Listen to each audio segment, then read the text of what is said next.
వీళ్ళ అన్ని పార్కింగ్ అంతా బయట సార్. మనకి స్టేడియం బయట ఉంది, పెట్రోల్ బంక్ పక్కన ఒకటి ఆ ముందర ఒకటి.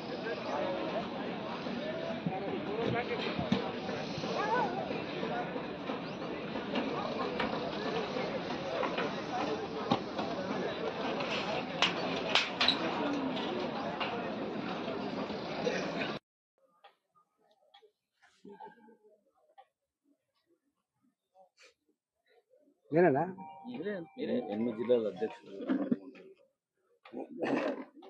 మీరు చెప్తారు సార్. మోర్చా అధ్యక్షులు 8 జిల్లాల అధ్యక్షులు. ప్రెస్ మిత్రులందరికీ నమస్కారం.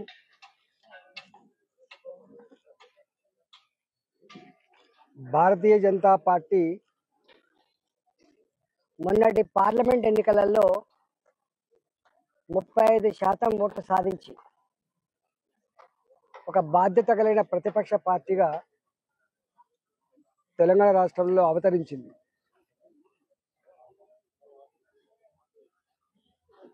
రేవంత్ రెడ్డి గారి నాయకత్వంలో సర్కార్ ఏర్పడి సంవత్సరం పూర్తవుతున్న సందర్భంలో సాధించిన ఘన విజయాల పేరిట సంబరాలు చేసుకుంటున్నటువంటి ఈ తరుణంలో యావత్ తెలంగాణ ప్రజలందరూ కూడా మహిళల్ని కదిలించిన, రైతాంగాన్ని కదిలించిన, విద్యార్థులను కదిలించిన, యువకులు కదిలించిన, ఎవరిని కదిలించినా ఒకటే మాట, ఏమి సాధించిందని రేవంత్ రెడ్డి సంబరాలు చేసుకుంటుండు, ఈయనకైనా పోయే కాలం గిట్ల వచ్చిందా అని చెప్పి మాట్లాడుకుంటున్నాడు. భారతీయ జనతా పార్టీగా అనేక సార్లు ఆ ప్రభుత్వం ప్రజాక్షేత్రంలో మట్టి కలవడానికి సంవత్సరాలు పడితే రేవంత్ రెడ్డి గారి సర్కార్ ప్రజాక్షేత్రంలో అబాసు పాలు కావడానికి, ఎలిసిపోవడానికి, విశ్వాసం కోల్పోవడానికి నెలలు మాత్రమే పట్టిందని చెప్పి ప్రజలు మాట్లాడుకుంటున్నారు. ఎక్కడికి పోయినా ఏ వర్గం కూడా ఏదో రకమైనటువంటి అన్రెస్ట్, ఇక ఈ ప్రభుత్వం చెయ్యదులే అనే ఒక విశ్వాసం స్పష్టంగా కనబడతా ఉంది. దీని నుంచి డైవర్ట్ చేయడానికి హోదాని మరిచి, స్థాయిని మరిచి ముఖ్యమంత్రి గారు మాట్లాడే భాష కావచ్చు, ప్రతిపక్ష పార్టీల నాయకుల మీద మాట్లాడేటువంటి చిల్లర మాటలు కావచ్చు, తెలంగాణ ప్రజానికంలో ఒక రకమైన బాధ కలుగుతూ ఉంది. మా అధ్యక్షులు కిషన్ రెడ్డి గారిని పట్టుకొని, అంటే ఆ స్థాయి మనిషి మాట్లాడే మాటలు కాదు, DNA టెస్టులు అంటాడు, గుజరాత్ గులాం అంటాడు, రూపాయి తీసుకురాని కిషన్ రెడ్డి ఇక్కడెందుకు, గుజరాత్ కాళ్ళకడ మోకరిల్లవనేటువంటి మాటలు ఏవైతున్నాయో రేవంత్ రెడ్డి అజ్ఞానానికి, అవివేకానికి ఇలా నిదర్శనం కనపడకుండా ఈ మాటలకి, ఆయన యొక్క చేష్టలకి ప్రజాక్షేత్రంలో సందర్భం వచ్చినప్పుడు శిక్ష తప్పదని చెప్పి హెచ్చరిస్తా ఉన్నాం. భారతీయ జనతా పార్టీగా ఈ సంవత్సరాల సందర్భంలో జరుపుకున్న సంబరాల సందర్భంగా బాధ్యత కలిగినటువంటి భారతీయ జనతా పార్టీగా వాళ్ళు పెట్టిన మేనిఫెస్టో, వాళ్ళు ఇచ్చిన హామీలు, అమలవుతున్నటువంటి పనుల మీద ప్రజాక్షేత్రానికి వెళ్ళి సర్వేలు చేసుకున్నాం. మా కార్యకర్తలు ఇంటింటికి పోయినరు, ఇచ్చిన హామీలు అమలైనయో తీసుకొచ్చిండ్రు. చివరికి ఎక్కడికక్కడ మండలాల వారికి కావచ్చు, నియోజకవర్గాల వారిగా కావచ్చు, ప్రజల ప్రోద్బలంతో, ప్రజల ఆశీర్వాదంతో సభలు జరుగుతూ ఉన్నాయి, సైకిల్ మోటార్ ర్యాలీలు జరుగుతూ ఉన్నాయి. ఇక్కడ హైదరాబాద్లో ఈ సరూర్ నగర్ సెంటర్లో మా జాతీయ అధ్యక్షులు నడ్డా గారి నాయకత్వంలో ఈ రేవంత్ రెడ్డి యొక్క దుర్మార్గాలు, వైఫల్యాల మీద ఇక్కడ సభ ఏర్పాటు చేసుకున్నాం. ఈ సభలో 8 జిల్లాలు,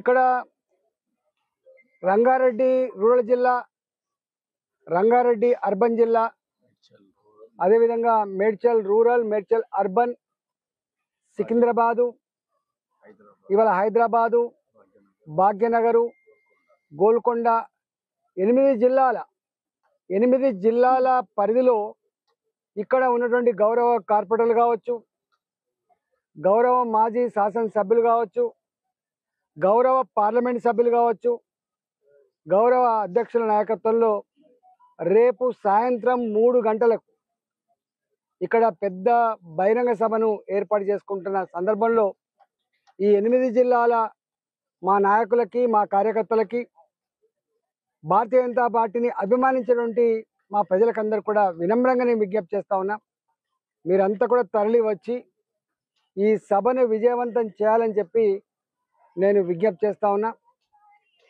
ఇవాళ ఇప్పటికే మా కార్యకర్తలు, మా నాయకులు డివిజన్ల వారీగా, బస్తీల వారీగా ప్రజల్ని ఇప్పటికే కలుసుకోవడం జరిగింది, ఇప్పటికే ప్రచారం చేయడం జరిగింది. దీన్ని పెద్ద ఎత్తున విజయవంతం చేయాలని చెప్పి నేను విజ్ఞప్తి చేస్తా ఉన్నా.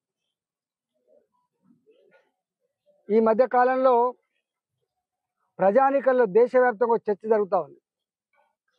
మొన్నటి పార్లమెంట్ ఎన్నికల తర్వాత పార్లమెంట్లో జరిగే ప్రొసీడింగ్స్ కావచ్చు, బాధ్యత కలిగినటువంటి ప్రతిపక్ష పార్టీలు పార్లమెంట్లో వ్యవహరిస్తున్న తీరు కావచ్చు, దేశంలో జరుగుతున్న పరిణామాలు కావచ్చు, బంగ్లాదేశ్ లాంటి పార్లమెంట్లో వ్యవహరిస్తున్న తీరు కావచ్చు, దేశంలో జరుగుతున్న పరిణామాలు కావచ్చు, బంగ్లాదేశ్ లాంటి దేశంలో జరుగుతున్నటువంటి నరమేధం కావచ్చు, ఇవాళ అక్కడ హిందువులపైన జరుగుతున్నటువంటి దుర్మార్గాలు కావచ్చు, ఇవన్నిటి తర్వాత ప్రజల్లో ఒక ఆలోచన వచ్చింది. మోడీ గారిని స్ట్రెంథన్ చేయకపోతే, భారతీయ జనతా పార్టీని దేశంలో పటిష్టంగా చేసుకోకపోతే ఈ దేశానికి రక్షణ లేదు, ఈ ప్రజల ప్రాణాలకు మానాలకు రక్షణ లేదన్నటువంటి చర్చ జరుగుతూ ఉంది.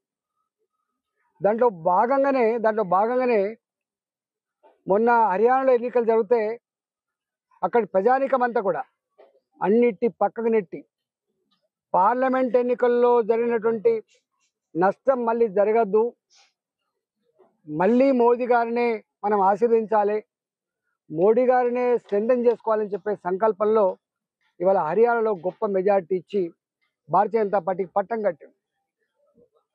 దేశంలో ఆర్థిక రాజధానిగా ఉన్నటువంటి బొంబాయి, మహారాష్ట్ర చాలా కీలకమైన రాష్ట్రం. అక్కడ కాంగ్రెస్ పార్టీ ఎన్ని రకాల విష ప్రచారాలు చేసినప్పటికీ కూడా మహారాష్ట్ర ప్రజానికం వాళ్ళ ఆత్మను ఆవిష్కరించి, మీ అబద్ధపు ప్రచారాలు, మీ మోసపు ప్రకటనలు, మీరు ఇచ్చేటువంటి హామీలు చెల్లవి, ఇక్కడ మేము విజ్ఞులం, మేము అంత అమాయకులం కాదని చెప్పి మహారాష్ట్ర ప్రజానికం కాంగ్రెస్ కూటమికి చెంప చెల్లుమనిపించింది. ఇప్పటికే దేశవ్యాప్తంగా చర్చ జరుగుతూ ఉంది. హిమాచల్ ప్రదేశ్లో హామీలు ఇచ్చి అమలు కాకపోగా హిమాచల్ ప్రదేశ్ మళ్ళీ ఎన్నడికి కోలుకునేంత అప్పుల ఊపులో కూరుకుపోయి ఇవాళ అప్పు పుట్టని స్థాయికి దిగజారిపోయింది. దాని పరిణామం ఏందో హర్యానా చూపించింది. హర్యానా ప్రజానికం కూడా తెలంగాణలో ఇచ్చిన హామీలు కావచ్చు, హిమాచల్లో ఇచ్చిన హామీలు కావచ్చు అమలు చేయలేకపోతున్నారు. కర్ణాటక సౌత్లో చాలా గొప్ప రాష్ట్రంగా ఉండేటువంటి కర్ణాటక కథమైపోయింది, మనం కూడా కథమవుతామని చెప్పి హర్యానా ప్రజలు కూడా ఆలోచించుకొని స్టేబుల్ గవర్నమెంట్ ఉండాలంటే, ఆర్థిక పురోగమనం జరగాలంటే, ఉద్యోగ కల్పన రావాలంటే, శాంతి నెలకొనాలంటే హర్యానా భారతీయ జనతా పార్టీ చేతిలో ఉండాలని చెప్పి భావించింది. ఇవాళ మహారాష్ట్ర కూడా ఇవాళ అట్లే భావించింది. అందువల్ల దాన్ని ముఖం బాగలేక అద్దం పాలగొట్టుకున్నట్టుగా వాళ్లకు చేతగాక చేవలేక ఈ దుర్మార్గపు దరిద్ర ప్రచారాలు చెల్లక ప్రజలు ఓడగొడితే ఇవాళ ఈవీఎంలు పనిచేస్తలేవు. తాను గెలుస్తానో ఈవీఎంలు పనిచేసినట్టు, ఇతరులు గెలుస్తానో ఈవీఎంలు పనిచేయనట్టు ఓ గంత స్థాయికి దిగజారిపోయింది. ఇవాళ అనేక సంస్థలు ఇప్పటికే చెప్పినాయి, స్వయంగా వాళ్ళ కేంద్ర మాజీ మంత్రి గారు మాట్లాడిన మాటలు ఏంటంటే, మహారాష్ట్రలో పార్టీ ఇంటాక్టే ఉంది, మహారాష్ట్రలో ఐక్యంగా కొట్లాడినరు, మహారాష్ట్రలో ప్రజాయమే భారతీయ జనతా పార్టీని గెలిపించుకోవాలనేటువంటి సంకల్పంతో ఉన్నారు. అంతే తప్ప వీళ్ళు చెప్తున్నట్టుగా ఈవీఎంలు కాదని చెప్పి స్వయంగా వాళ్ళ బాధ్యత కలిగిన మాజీ మంత్రి గారే మాట్లాడిందంటే వీళ్ళకు అయినా సోయి రాదు, జ్ఞానోదయం కలగదు. ఇంకా అబద్ధాల పునాదుల మీదే బతకాలని చెప్పి ప్రయత్నం చేస్తున్న పార్టీ ఇలా కాంగ్రెస్ పార్టీ. ఇవాళ చూస్తున్నాం దేశవ్యాప్తంగా. నిన్న పార్లమెంట్లో వాళ్ళు వివరిస్తున్న తీరు మీద ఇప్పటికే మాట్లాడినాం. మోదీ గారి ఎదుగుదల భారతదేశం యొక్క కీర్తి ప్రతిష్ట పారాలని ఇవాళ విదేశాల్లో ఉన్నటువంటి కొంతమంది దుర్మార్గులు పెట్టుబడిదారులు ఇవాళ భారత ఆర్థిక వ్యవస్థ చిన్నాభిన్నం చేయాలి, భారత పురోగమనాన్ని అడ్డుకోవాలి, మోడీ ప్రపంచవ్యాప్తంగా చాలా స్ట్రెంథన్ అయిపోతా ఉన్నాడు అని చెప్పి అట్లాంటి అమెరికాలో కూర్చున్నోళ్ళు, ఇతర దేశాల్లో కూర్చున్నోళ్ళు కుట్రలు చేసి ఇవాళ వాళ్లకు పావులుగా ఉండేటోళ్ళు ఇక్కడ కాంగ్రెస్ పార్టీ దాని అలయన్స్ పార్ట్నర్లు అయిపోయినాయి. ఇది ప్రజానీకం అంతా కూడా అర్థం చేసుకుంటుండ్రు. ఇవాళ సోరోస్ అంటోడు అమెరికాలో ఉన్న ఎవరి డబ్బులు ఇస్తాడు, ఏం చేస్తాడు ఇక్కడ, ఇలా బంగ్లాదేశ్లో జరిగేటువంటి నరమేధానికి ఎవరి సూత్రధారులు, ఏమైపోతుంది. కానీ ఏది ఏమైనప్పటికీ కూడా ఇవాళ భారతీయ జనతా పార్టీ ఇవన్నిటి కూడా గుండెల్లో పెట్టుకొని దేశ ప్రజానీకాన్ని, దేశ ప్రతిష్టని ఎట్లా కాపాడుకోవాలో మోడీ గారు ఇప్పటికే ఆలోచన చేస్తా ఉన్నాడు. ఇవాళ నేను తెలంగాణ ప్రజానీకానికి మేము కలిసినప్పుడు చెప్తా ఉన్నారు, ఇవాళ 100కు 100% మళ్ళీ దేశంలో పాశ్చాత్యం మొదలైంది. ఈ దఫా తెలంగాణ గడ్డ మీద ఎగరాల్సిన జెండా కాషాయ జెండా, గెలవాల్సిన పార్టీ భారతీయ జనతా పార్టీ అని చెప్పి నాకు వచ్చిన రిపోర్ట్లలో ప్రజల అంతరాత్మ ఉంది. కాబట్టి మంచి ఐక్యంగా పనిచేసుకుందాం, రాబోయే కాలంలో గెలిపించుకుందామని చెప్పి మాకు దిశానిర్దేశం కూడా చేసింది. కాబట్టి డెఫినెట్గా రాబోయే కాలంలో భారతీయ జనతా పార్టీ కార్యకర్తలుగా, నాయకులుగా, ప్రజాప్రతినిధులుగా, కార్పొరేటర్లుగా రకరకాల ఓట్లు కాబట్టి దీన్ని గొప్పగా విజయవంతం చేయాలని చెప్పి మా పార్టీ